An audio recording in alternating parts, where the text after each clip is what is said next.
Bonjour à tous et bienvenue pour ce Monday Report du 2 décembre 2024. La semaine a été marquée par la désignation par Donald Trump de Scott Bessent aux États-Unis comme secrétaire au Trésor. Lui prône la réduction des déficits budgétaires, ce qui est bien, et aussi accessoirement un contrôle plus resserré de la Réserve fédérale américaine. On a eu aussi des bons chiffres d'inflation. Vous voyez sur ces graphiques pour le PCE et le corps PCE aux États-Unis à gauche, et puis les indices de prix à la consommation en Europe à droite, qui sont tous en gros en ligne avec les attentes, ce qui était rassurant. Tout ça, ça a été très positif pour les obligations, avec des taux américains et européens qui ont reculé de 15 à 20 points de base, ce qui est très significatif. Le niveau des taux américains est maintenant sous le niveau où il était avant l'élection de Donald Trump.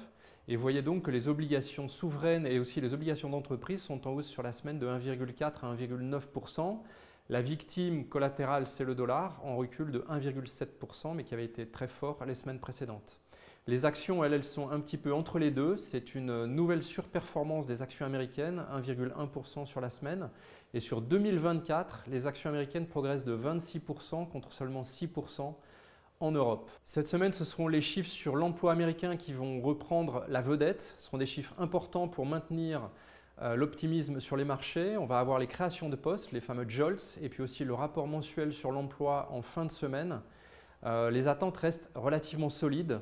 Ce sera néanmoins à surveiller. Dans nos portefeuilles, nous restons acheteurs d'Anglo-American qui surperforme maintenant le secteur des matières premières en Europe sur un an.